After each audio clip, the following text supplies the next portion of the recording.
जन सामान्य मुद्दे यूट्यूब चैनल के परिवार आप सबका बहुत बहुत वंदन अभिनंदन और स्वागत है। मैं विशाल कुमार वर्मा। साथियों, जैसा कि आप लोग जानते हैं कि अभी कुछ समय पहले, कुछ दिन पहले हम लोगों ने भारतीय लोकतंत्र के पावन महापर्व, ये जो संसदीय चुनाव 2024 है, इस पर हम लोग कुछ बात किए थे पहले एपिसोड में। तो उसी का 2.0 आज बनाने के लिए हम इकट्ठा हुए हैं।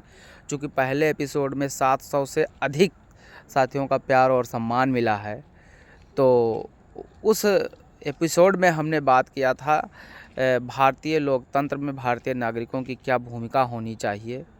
तो उसमें आपका अपार स्नेह मिला। आशा है कि इस एपिसोड में भी आप अपना स्नेह और प्यार बनाए रखेंगे।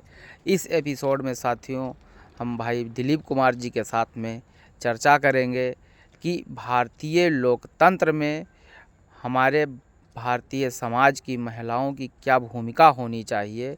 क्योंकि महिलाएं हमारे आबादी की 50% हैं और ये घर से लेकर के और देश के बड़े बड़े क्षेत्रों में एक नायिका के तौर पर या इंजीनियर और डॉक्टर और अन्य क्षेत्रों में इनकी बड़ी ही अहम भूमिका शुरू से लेकर के आज तक रही है। तो आइए हम उस मुद्दे पे दिलीप कुमार जी से बात करते हैं। दिलीप कुमार जी, आपका जन सामान्य मुद्दे यूट्यूब चैनल पे बहुत बहुत स्वागत है। सर, जैसे पुराने एपिसोड में, पिछले एपिसोड में हम लोगों ने बात किया था जी, भारतीय लोकतंत्र में भारतीय नागरिकों की, मतदाताओं की क्या भूमिका होनी चाहिए, उन्हें किस मुद्दे को लेकर के मतदान करना चाहिए और क्यों मतदान करना चाहिए। तो आज हम अपना एपिसोड 2.0 में आपसे बात करना चाहते हैं कि जो भारतीय समाज की महिलाएं हैं वो 50% आबादी कवर कर रही हैं। तो आज तक 1947 की आज़ादी के बाद या आज़ादी से पहले उनकी अभी तक क्या भूमिका रही है, एक संक्षिप्त प्रकाश हो सके तो डालें। और आज जो 2024 में लोकतंत्र का चुनाव है, संसदीय चुनाव है, उनमें उनकी क्या भूमिका रहनी चाहिए। जैसे आरक्षण बिल का लागू होना और ढेर बहुत सारी चीज़ें हैं जो आपके दिमाग में जद्दोजहद में समाज में चल रही हैं, उन पे हम आपसे बात करना चाहते हैं। तो सर, मुखातिब होइए अपने मुद्दे से। पहली चीज़ तो आपका बहुत बहुत धन्यवाद और आपके सभी दर्शकों का भी बहुत हार्दिक स्वागत, अभिनंदन, खुशामदीद और अभिवादन स्वीकार करें वो हम सबका कि उन्होंने इतना सारा प्यार जो है दिया है, इतने व्यूज आए हैं जिससे आप बहुत उत्साहित हैं और दूसरा वीडियो बनाने के लिए प्रेरित हुए हैं जी। तो ये सबसे महत्वपूर्ण बात ये है।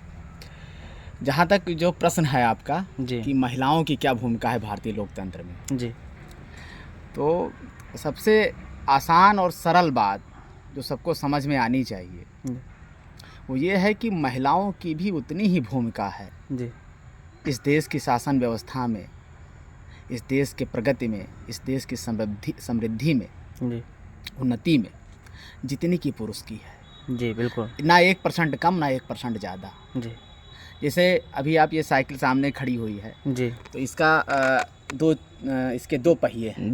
अगर एक भी पहिया निकाल दिया जाए तो ये साइकिल चल पाएगी? बिल्कुल नहीं चल पाएगी। मोटरसाइकिल खड़ी हुई है जी, इसके भी दो पहिए हैं जी। एक पहिया निकाल दीजिए तो क्या मोटरसाइकिल चल पाएगी? बिल्कुल नहीं चल पाएगी। ऐसे ही जो महिला पुरुष हैं जी, वो एक घर की गाड़ी को खींचते हैं जी।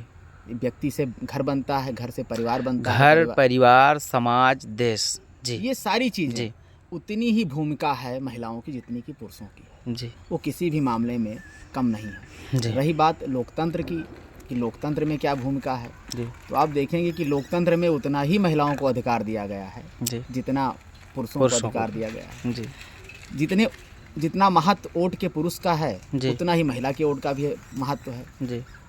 तो ऐसा नहीं है कि कहीं कम ज़्यादा। तो ये भारतीय संविधान ने जो अधिकार दिए हैं, जो लोकतंत्र की खूबसूरती है कि वो किसी से बिना जाति, धर्म, भाषा, लिंग जी के आधार पे कोई भेदभाव नहीं करता है, वो सबको समान रूप से देखता है। महिलाओं की भूमिका कोई आज ये नई नहीं है कि समाज में उनकी भूमिका उतना ही है जी। अगर आप आदिकाल में भी जाएं तो अगर भगवान शिव का आप एक रूप देखें तो उनका रूप है अर्धनारीश्वर का रूप है। जी कि उन्होंने ये संदेश देने के लिए, मैसेज देने के लिए शायद उस रूप को धारण किया होगा कि महिला के बिना पुरुष का कोई अस्तित्व नहीं है, या ये कह सकते हैं कि महिला के अभाव में पुरुष का जो अस्तित्व है वो अधूरा है, वो कभी पूरा नहीं होता। जी। आप कहना चाहते हैं कि अर्धनारीश्वर जो भी प्रतिमा का शिल्पकार रहा होगा, हाँ। वो भारतीय समाज में या किसी भी समाज में ये मैसेज देना स्त्री चाह रहा है। और पुरुष की समान भूमिका होती है, यह मैसेज वो ये देना मैसेज चाहते देना चाह रहा जी। होगा। वही चीज़ आज भी है। आज भी आप देखिए, जिन घरों में महिलाएं नौकरी पेशा में हैं, जिन घरों में महिलाएं पढ़ी लिखी हैं, जी। उस घर की आप तरक्की देखिए, और जिन घरों में महिलाएं पढ़ी लिखी नहीं हैं, नौकरी पेशा में नहीं हैं, उनकी आप तरक्की देखिए, जी तो आपको ज़मीन आसमान का अंतर नज़र आएगा। जी जिन घरों में आप और आगे चल के, जिन घरों में महिला और पुरुष दोनों जॉब में हैं या दोनों पढ़े लिखे हैं, तमाम घरों में, तमाम तो ऐसे भी घर हैं, बड़े बड़े घराने के, जहां आप देखेंगे कि पति पत्नी दोनों सांसद हैं, या पति पत्नी दोनों इंजीनियर हैं, पति पत्नी दोनों टीचर हैं, या पति पत्नी दोनों डॉक्टर हैं। तो अब जितना वेतन महिला सांसद को मिल रहा है उतना वेतन पुरुष सांसद को मिल रहा है, जितना वेतन पुरुष डॉक्टर को उतना महिला डॉक्टर को, जितना वेतन पुरुष इंजीनियर उतना महिला, जितना वेतन पुरुष अध्यापक उतना महिला अध्यापक। ये भारतीय संविधान ने दिया है महिलाओं को कि आप किसी से कम नहीं हैं। जी और दूसरी चीज़ ये है खास बात कि महिला ने, अगर महिला नहीं होती तो ये सृष्टि आगे नहीं बढ़ती। जी, ये बात सत्य है। इसमें कोई दो राय नहीं। जी अगर आप पिछले दिनों जाएं तो हमारे देश में महिलाओं को लेकर तमाम चुनौतियां और तमाम समस्याएं आती रहती हैं। वो कहीं भी कोई काम करें या किसी भी क्षेत्र में हों, तो पुरुषों की तुलना में अधिक चुनौतियों का सामना उनको करना पड़ता जी, उसमें दो तरीके की चुनौतियाँ होती हैं। है। हाँ जो मुझे लगता है, जी। पहली चुनौती तो यह है कि उनका फिजिकली जो चुनौती है, शारीरिक बनावट, प्राकृतिक बनावट है, तो वो उनके लिए एक चुनौती है। और दूसरा, हमारा समाज भी कहीं ना कहीं उनके लिए एक चुनौती बन जाता है, क्योंकि समाज में महिलाओं के प्रति जो रवैया है, जो नज़रिया है, वो सर्वविदित है। और बस अंत में मैं वो चीज़ कहना चाहता, अभी कह रहा हूँ कि भारतीय लोकतंत्र की सार्थकता वही है जब एक महिला स्वतंत्र रूप से, निःसंद रूप से सुनसान सड़कों पे रात 12 बजे घूमे, उसको जरा सा भी भय ना लगे। ये हमारे भारतीय लोकतंत्र की सार्थकता ये है। चीज़ें जो सुधार होंगी, जी। जो ये सुधार होगा, ये शिक्षा से होगा। जी जितना समाज में शिक्षा का महत्व बढ़ेगा, जी उतना ही हम जो है उनको रेस्पेक्ट दे पाएंगे, जी जी और उतना ही उनकी स्थिति में, जी। उनकी आर्थिक, सामाजिक, राजनीतिक जी। संरचना में, उनकी स्थिति में वो सुधार आएगा। जी। जैसे हम एक बात आपसे पूछना चाहते हैं, जी। जैसे मान लीजिए वो किसी भी क्षेत्र में महिलाएं हैं, हम्म, चाहे वो नौकरी पेशा में हैं या बिजनेस व्यापार में हैं हम्म, या गृहिणी हैं, तो हम पुरुषों की ये फितरत रही है कि हम उनके रहन सहन और पहनावे पे विशेष तौर पे छीटाकशी कमेंट्स, और हम पुरुष चाहते हैं कि वो हमारे हिसाब से, मतलब उनको क्या कंफर्टेबल है इस पर हम बात नहीं करते हैं, लेकिन वो हमारे हिसाब से चले। तो इस पर आपका क्या कहना है? ये चीज़ आती कहाँ से है पता है? पहले ये समझिए, पहले जी। ये जो छीटाकशी की आप बात करते हैं, या ये आप चाहते हैं कि महिलाएं हमारे हिसाब से चलें। जी भारत जो है, एक भारत को पुरुष प्रधान देश कहा जाता है। जी। पितृसत्तात्मक व्यवस्था जी यहाँ सदियों से चली आई। जी तो पुरुष हमेशा ये चाहता रहा है कि वो महिलाओं को अपने हिसाब से चलाए, जी उसकी ये सोच रही है। जी लेकिन संविधान तो इसके उलट बना हुआ है। संविधान ये चाहता है कि महिलाएं स्वतंत्र हों, वो भी अपने निर्णय स्वयं ले सकें। जैसे जी। भारत एक संप्रभुत्व संपन्न राष्ट्र है, जी तो वो अपना स्वतंत्र निर्णय लेने के लिए स्वतंत्र है। जी इसे महिलाएं भी, अब महिलाएं भी उसी संप्रभुत्व संपन्न भारत का नागरिक है ना, उसी एक अहम हिस्सा अहम है वो। हिस्सा है। जी तो अब जब भारत अपना निर्णय स्वयं ले सकता है, तो महिलाएं भी अपना निर्णय स्वयं ले लें। बिल्कुल। उतना ही अधिकार उसने महिलाओं को दे दिया जितना, और कहीं कहीं तो जो है कुछ मामलों में पुरुषों से ज़्यादा उनको जो है वो सामर्थ्य प्राप्त है। जी अभी हाल के दिनों में जो है सरकार का एक आया था नारी शक्ति वंदन बिल, जी तो महिलाओं को संसद में लगभग 33% आरक्षण देने की बात जी उसमें नारी कही। शक्ति बंधन बिल, ये जो है 2023 का है। हाँ, तो ये 106वां संविधान संशोधन के तहत जी, है। जी, जी। तो इसके तहत 33% आरक्षण जो है संसद में। संसद में देने की बात की गई है। हम्म। तो इस पर हाँ उससे क्या चर्चा होगा होनी कि चाहिए। महिलाएं, जैसे अभी आप देखते हैं कि जितने भी राजनीतिक दल हैं, जी वो पुरुषों के मुकाबले महिलाओं को बहुत कम टिकट देते हैं। तो जब जी। महिलाओं को टिकट ही नहीं मिलेगा तो जीतेंगी कैसे, और जी। कैसे संसद में पहुंचेंगी? तो इस नाते इस पे कानून बना दिया जाएगा, जी। एक जो है और उसको ये हो जाएगा कि कम से कम हर राजनीतिक दल को इतना टिकट देना आवश्यक होगा, यानी जी। 33% जितना भी जिसके हिस्से में आएगा, जी। जो भी टिकट देगा वो 33% टिकट महिलाओं को देगा। जी। तो उसमें अलग अलग जो है समाज की महिलाएं हो सकती हैं, लेकिन कुल मिला के जो उनका टोटल कलेक्शन होगा वो लगभग 33% रहेगा। तो इससे महिलाओं की संसद में पहुंचने की जो हिस्सेदारी है, उनकी संख्या वहां बढ़ेगी और वो व्यापक स्तर पर प्रमुखता से संसद में महिलाओं की बात उठाएंगी। यहाँ पर एक मतलब समस्या या प्रश्न कह सकते हैं, उसका समाधान हम ढूंढने की कोशिश करेंगे। तो उसमें आपका सहयोग हम यह चाहते हैं कि जैसे महिलाएं हो या बहुत ही कमज़ोर तबके के व्यक्ति हो, जैसे मान लीजिए एसटी सीट आ गई या एससी सीट आ गई या महिला सीट आ गई, तो वहाँ पे प्रायः जैसे सैद्धांतिक बातें तो अलग हैं, लेकिन प्रायः यह देखने को मिलता है कि वो नाम मात्र के लिए जीत जाती हैं या उनके पास कोई पद होता है, लेकिन उसका जो निर्वहन करता है वो उनके घर का कोई कैंडिडेट, उनका पति हो सकता है, उनका ज्येष्ठ हो सकता है, उनका ससुर हो सकता है, मतलब कोई पुरुष ही निर्वहन कर सकता है, करता है। तो इसमें कहाँ से समस्याएं आ रही हैं, उसका निराकरण कैसे क्या हो, ये हमारे समाज के लिए एक चिंता का विषय है। ये चिंता का विषय है, लेकिन इसमें बहुत तेज़ी से सुधार भी हुआ है जी। ये अगर आप आज के 10-15 साल पहले जाके देखें तो जब कोई महिला सीट होती थी, कोई प्रधान होता था या कोई कुछ किसी पद पे महिला होती थी या विधायिका ही उसको होती जो थी है या बिल्कुल- सांसद ही हाँ, होती तो थी। उसको बिल्कुल रबर स्टैम्प की तरह इस्तेमाल किया जी, जाता था। बस यही चीज़। हाँ। लेकिन अब लगातार उस स्थिति में सुधार आया है। जी। तमाम जगहों पे आप देखेंगे कि महिलाएं अपने अधिकारों की, आप तमाम शहरों में जाइए, तमाम टीवी डिबेट देखिए, उसमें आप जो है, या फिर आप चुनाव में देखिए पिंक बूथ की स्थापना होती है, जी। जिसमें सारी महिलाएं वोट डलवाती हैं। उसमें पीठासीन अधिकारी से लेकर, प्रथम से लेकर, द्वितीय से लेकर, तृतीय से लेकर सारी महिलाएं ही होती हैं। जी। तो पहली चीज़ ये है कि महिला जो है, जब वो जानेगी कि मेरा अधिकार क्या है, पहले जी। ये जानना जरूरी है कि मेरा अधिकार क्या है, जी। तब वो अपना स्टैंप और हस्ताक्षर किसी दूसरे को नहीं करने देगी। जी। इसमें कोई दो राय नहीं है। इसमें पहले बहुत ही हम अच्छा हम समाधान। ये बताने जी। में अभी नाकाम रह गए हैं, जी। क्योंकि हम महिलाओं को उस लेवल पे, उस स्तर पे शिक्षित नहीं कर पाए हैं। जी। जी। जिस दिन हम उस लेवल पे, उस स्तर पे शिक्षित कर ले जाएंगे, जी। कोई भी व्यक्ति, चाहे वो महिला हो या पुरुष, अपना अधिकार दूसरे को नहीं देगा। जी, इसका निराकरण यही है, इस समस्या का समाधान यही है कि तथागत बुद्ध के पंक्ति को, सूत्र को फॉलो किया जाए, अप दीपो भव। आप अपने हक हुकूक और अधिकार को समझिए। आपको कोई अनायास ही आपका हक हुकूक अधिकार नहीं देगा। महिलाओं से, माताओं, बहनों से यही कहना है कि आप अपने हक हुकूक को समझिए और आप अपने मामलों में जहाँ तक संभव हो वहीं तक हस्तक्षेप करने दीजिए, चाहे वो भाई हो, चाहे पति हो, चाहे पुत्र हो। अन्यथा ऐसा नहीं करने देना चाहिए। जैसे आपको अपना निर्णय स्वयं लेना चाहिए कई मामलों में। जैसे मान लीजिए आप विधायिका हैं, आप सांसद हैं, आप एक ग्राम प्रधान हैं, तो बतौर पद आप भी निर्णय लेने में सक्षम हों, यही समाधान है। अगला सवाल हम ये करना चाहेंगे कि क्या ये जो कार्यक्रम लाया गया नारी शक्ति वंदन, तो ये कार्यक्रम की सफलता, प्रासंगिकता मतलब क्या होगी आगे चल करके, कहाँ तक ये इसमें सफलता नज़र आ रही है? ये हम तो अभी ये लागू नहीं हुआ है जी। अभी 2026 में सीटों का परिसीमन होना है। जी। जी। तो जब परिसीमन हो जाएगा तब ये अस्तित्व में आएगा। तो जी। अभी तो ये अभी चुनाव चल रहा है 2024 का, जी। इसके बाद 2 साल बाद 26 में परिसीमन का समय है। जी। परिसीमन के बाद जब ये अस्तित्व में आएगा, फिर इस पे कैसे अमल में लाती हैं राजनीतिक पार्टियां और दल, विभिन्न संगठन हैं, वो महत्वपूर्ण होगा। क्योंकि देखिए सही चीज़ ये है, इसमें थोड़ा सा संविधान पे चर्चा हो जाए। बाबा साहब अम्बेडकर जब संविधान पे बहस हो रही थी, एक बहुत इंपॉर्टेंट बात मुझे याद आई आपकी बात से।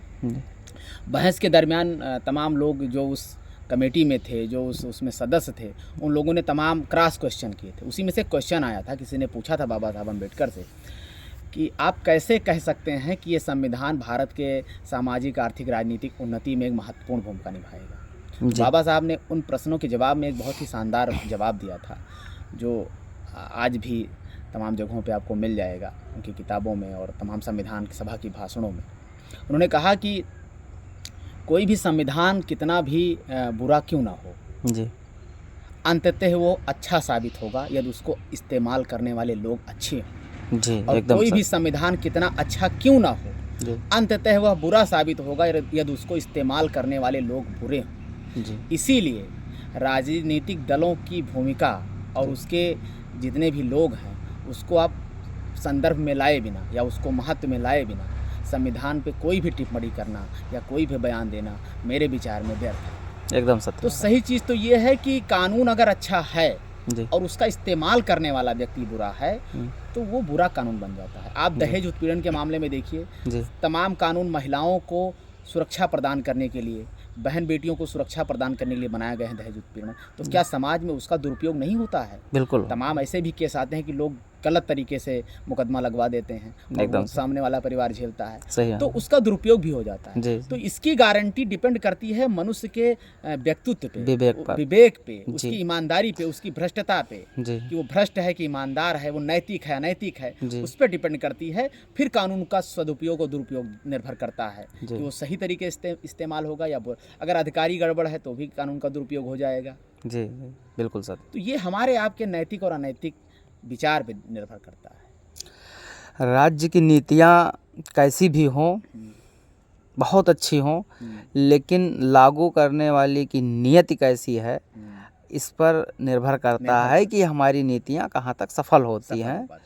लेकिन जैसे हम पुरानी सरकारों की बात करें या वर्तमान सरकार की बात करें तो हर सरकार कमोबेश जो समाज का थोड़ा पिछड़ा हुआ तबका है, चाहे वो महिलाएं हों, चाहे आर्थिक रूप से कमज़ोर लोग हों, तो उनके लिए तमाम कल्याणकारी योजनाएं सरकारें समय समय पर लाती रहती हैं। जैसे बहन कुमारी मायावती जी थी, तो उन्होंने एक महामाया योजना लाया था जिसमें बालिकाएं पढ़ती थीं तो इंटर पास होने के बाद में उनको 25,000 रुपये और एक साइकिल दी जाती थी।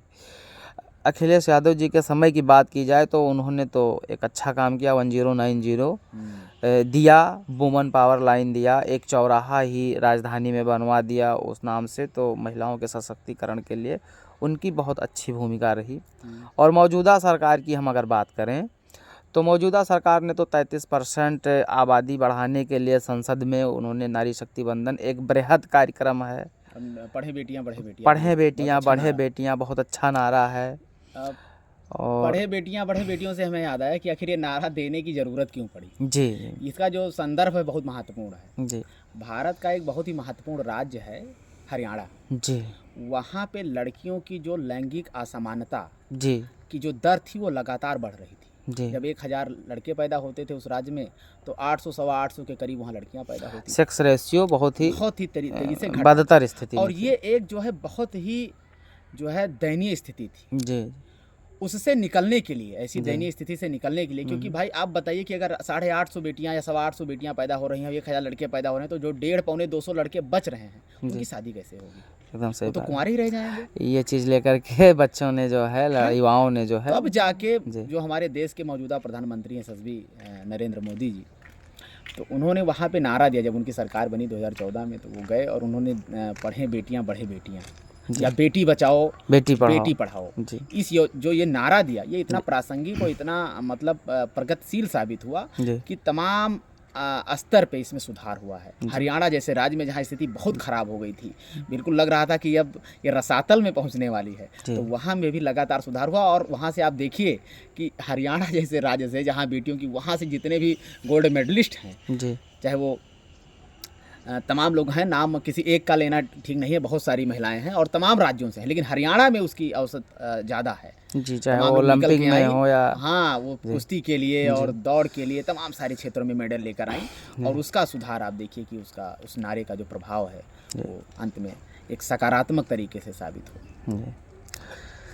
और नारी सशक्तिकरण पे आदिकाल से लेकर के जो हमारा भारतीय समाज है, देश विदेश का समाज है, पाश्चात्य सभ्यता हो या भारतीय सभ्यता हो, तो इसमें आदिकाल से लेकर के आज तक कुछ महान नारी शक्तियों के बारे में बताना या कोई और मन का उद्गार हो तो एक बहुत ही मतलब खास नाम है, क्या कुछ खास संदेश? बहुत खास नाम है माता सावित्रीबाई फुले जी, जो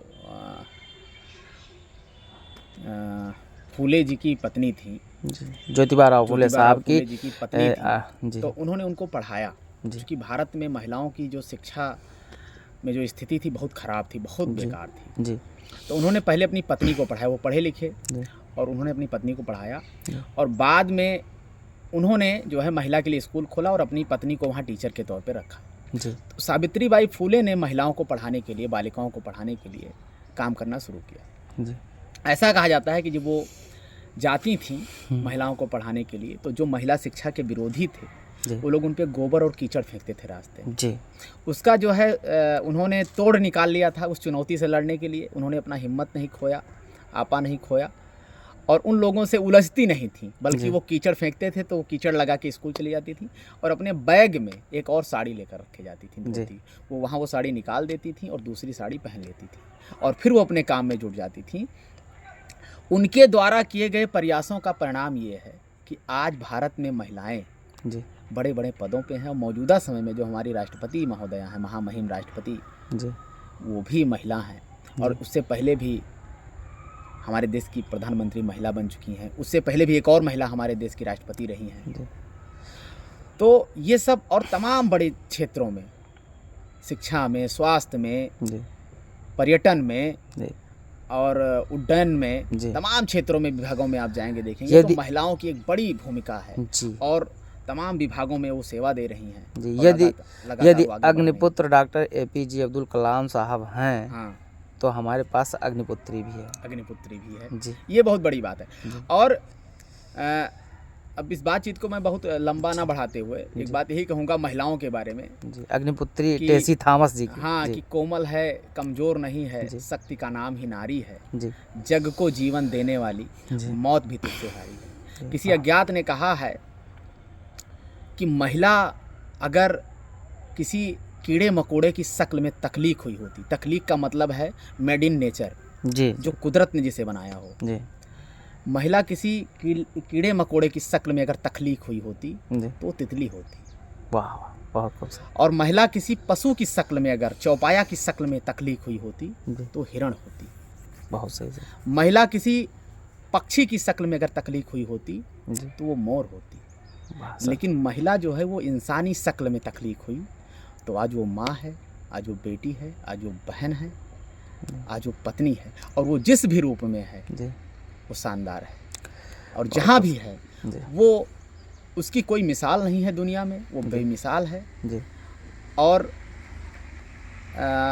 महिलाओं के बारे में और माँ के बारे में तमाम सारे, एक बहुत बड़े शायर हुए, उनका नाम है मुनव्वर राणा साहब, वो इस दुनिया में नहीं है। जी उन्होंने लिखा है, माँ पे बहुत उन्होंने लिखा है। एक बात लिखते हैं, बड़ा हमको अच्छा लगता है।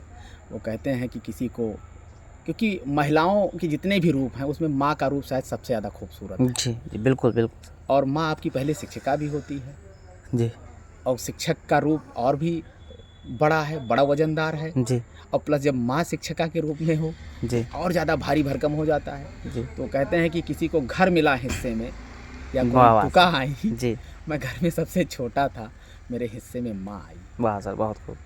वो कहते हैं कि बुलंदियों का बड़े से बड़ा मकाम छुआ, जी और उठाया जब गोद में माँ ने जी तब आसमान छुआ। वाह वाह उठाया जब गोद में माँ ने जी तब आसमान छुआ। वाह कल सब मैंने चाहतों की सब किताबें फाड़ दी।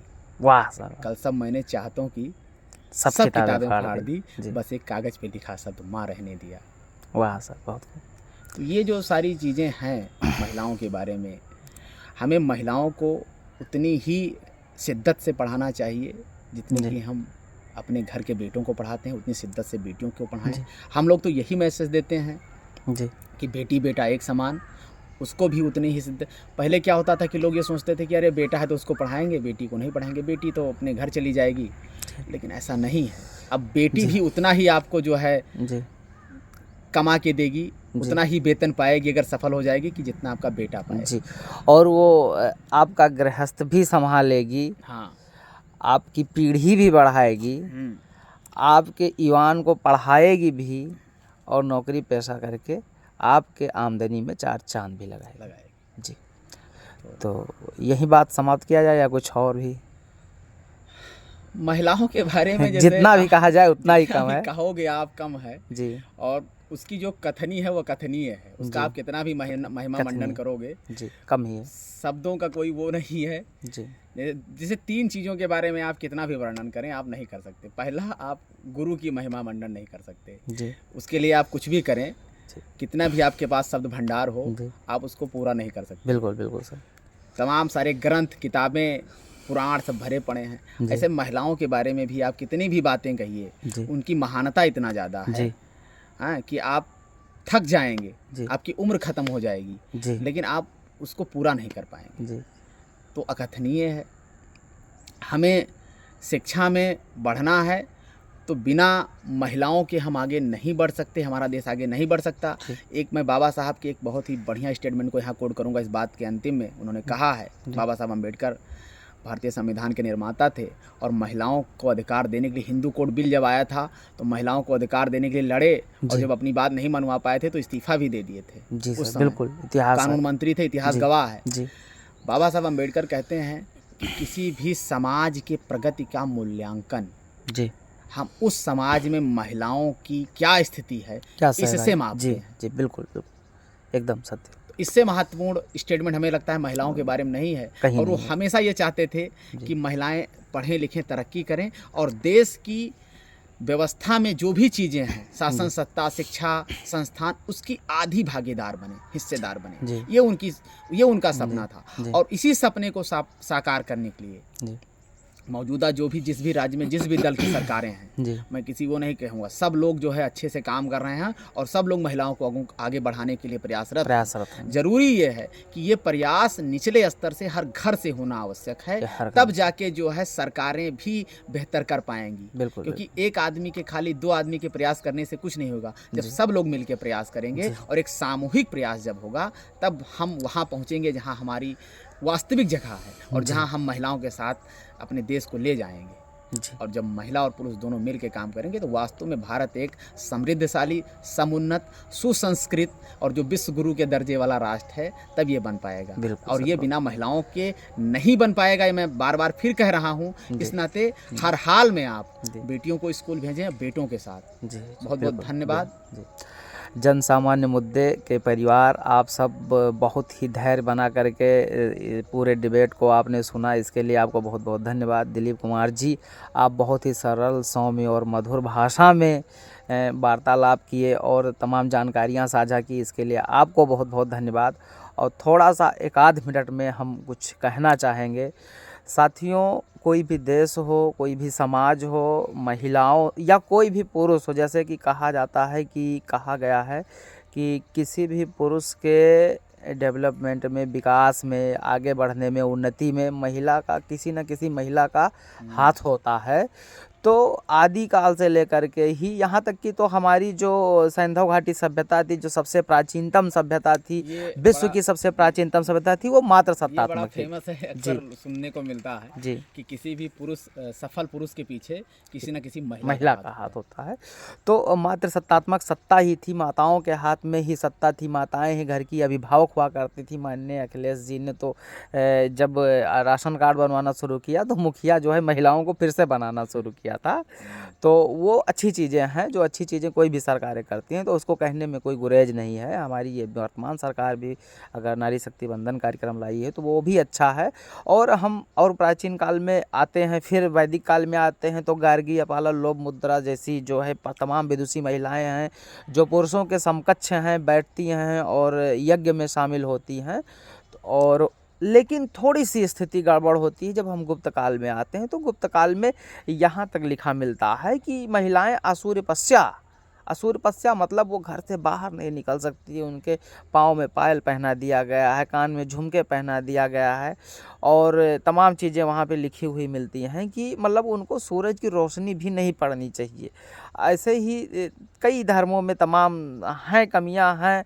तो उन धर्मों पे हम चर्चा नहीं करेंगे और नेगेटिव चीज़ों पर चर्चा नहीं करेंगे, नहीं उसमें थोड़ा विवाद हो सकता है वीडियो में। लेकिन इन तमाम चीज़ों को हमारे समाज को समझना चाहिए। नारी बहुत ही कोमल है, लेकिन हमें ये भी देखना है कि जब ज़रूरत पड़ा है तो नारी पहाड़ जैसी कठोर भी हुई है। माता जीजाबाई का उदाहरण लिया जाए, शिवाजी को बनाने के लिए उनकी माता का अहम योगदान रहा। माता लक्ष्मीबाई का अगर प्रसंग छेड़ा जाए तो उन्होंने अपने स्वाधीनता के लिए, अपने स्वराज के लिए जो बलिदान किया वो शब्दों में बयां नहीं हो सकता है। आज वर्तमान स्थिति में यदि हम बात करते हैं तो हमारी महामहिम श्रीमती द्रौपदी मुर्मू जी हैं, उन्होंने कितनी विघ्न बाधाओं को पार किया होगा, कितना बड़ा संघर्ष किया हो। हमारी उड़न परी पीटी उषा हैं और तमाम ऐसे उदाहरण भरे पड़े हैं जो समाज और अपने परिवार और तमाम बेड़ियों को पार करते हुए, तमाम विघ्न बाधाओं को पार करते हुए वो अपने मंजिल को पाई हैं। तो हम अपने सभी दर्शकों से बस एक ही गुजारिश करना चाहते हैं कि बेटा बेटी एक समान, सबको शिक्षा एक समान दिया जाए, सबको समान प्यार दिया जाए और सबको बढ़ने का हक है। बहुत बहुत धन्यवाद।